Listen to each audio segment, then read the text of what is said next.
You folks, I'm out here in front of the Union Gospel Mission, and CBC's doing a story here, and they're trying to get in everybody's good books now.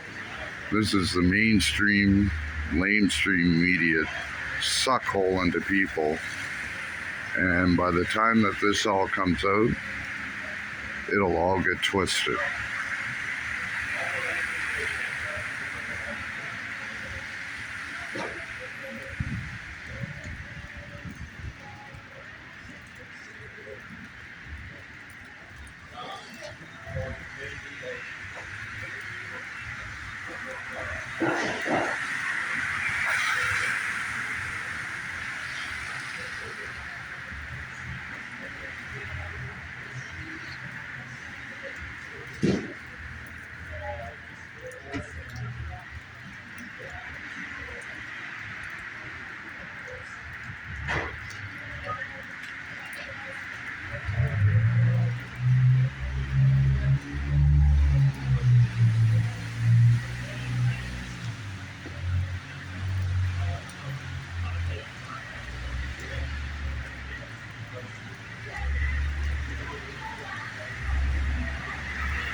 Senators back to Vietnam. Yeah. You part of CBC? Pardon me? You part of CBC? No, I work at Eugene. Oh, okay. No, I'm not doing too bad. Oh. You just filming them doing the interview? Yep. Okay. Part of the Charter of Rights and Freedoms, Section 2B. Betcha. Not like they know it, but I do. I teach it.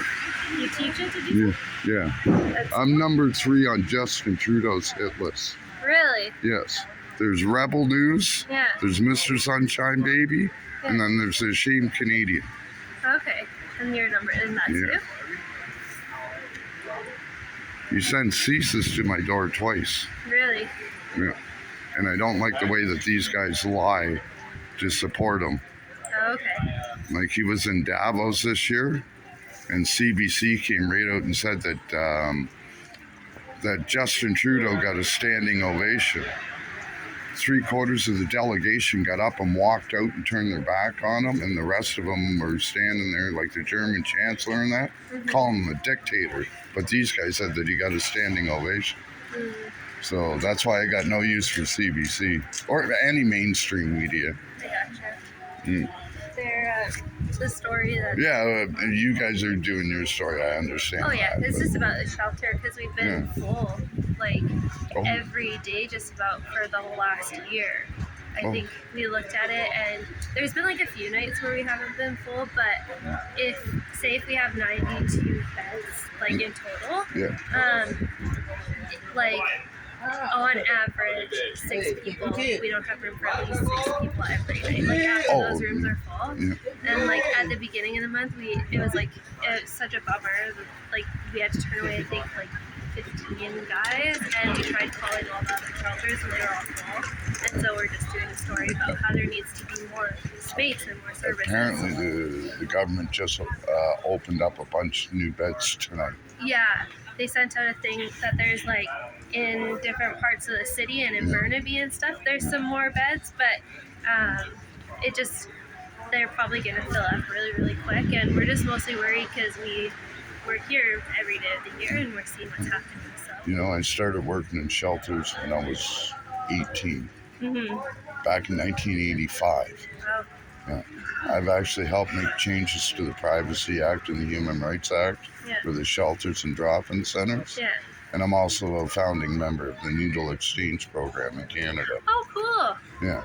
That's cool. And then, you know, no offense, but like mainstream media has done nothing but turned everything against it, unless it's for Justin Trudeau in the last 8 years. And, you know, Canadian Broadcasting Corporation is owned by we the taxpayers, not by Justin Trudeau and the Liberals. And that's what's the problem the whole time.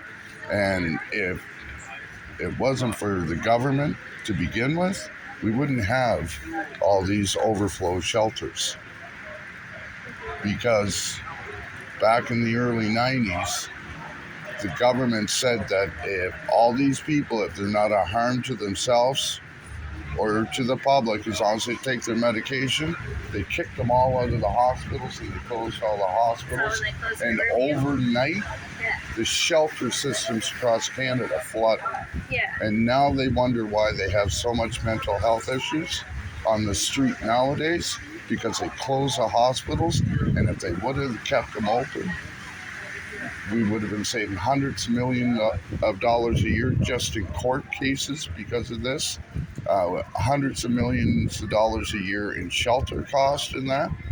And all the violence and the drug use in that wouldn't be the way it is. But you cannot talk to them. And you try to talk to these guys about it, and they refuse to do a story on it because they know it's the truth. So we have to do independent media. And like my best friend, his name's Mr. Sunshine Baby. He's from Victoria. He's an ex-military. Wow. Yeah, and Justin Trudeau has come after him just because we record the truth. We recorded the truth about the COVID vaccines, and our information got pulled right off YouTube. I still have it up on Rumble, Odyssey, and BitChute.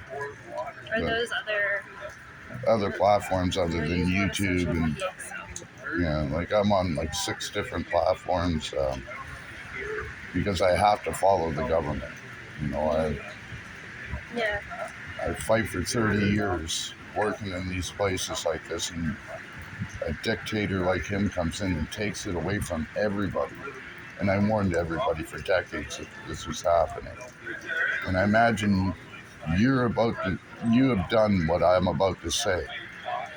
If you walk down and you've seen something, maybe the police mistreating somebody, and you just kept on walking, you didn't say nothing. That's not What? right. But that's what happens all the time, and that's why the police were able to get away with what they do, and now that's why we have what's called qualified immunity for them, so they cannot be prosecuted unless, you know, they catch them with a video, and that's why so many people do videos now.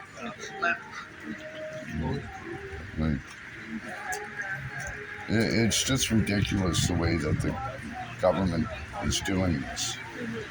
You know, they throw so much money at shelters and for the staff and that there, and throw so much money at mental health, but all they're doing is hiring staff and paying their gas bills. They're not actually doing anything. They're not fixing the problem. They're actually contributing to the problem. You know, this place isn't like... No, I'm not saying this place. I'm saying the government and the agencies that the government works with, right? Or lack thereof. Yeah. Because we have a country of just over 38 million people. We have 1.5 million registered homeless beds. That's not counting all these mats that are out on the floor in all the 10 cities across Canada. So now we have just over 3 million homeless people. We're talking almost 10% of our population, but we still allow 450,000 new people to come in every year, and the number rises every year, and that's not counting the political refugees that come in. Now, don't get me wrong, we need, but if they were to put a freeze on it for 5 years, I'm just gonna keep this door. you know, mostly clothes. I'm just Okay. if you need it from me, Yeah. You know, No worries. you know the Trudeau government sends $1.5 billion a year to Africa just for abortions. I did not know that. Yeah. And what could $1.5 billion a year do for the homeless in this country? It's a lot of money.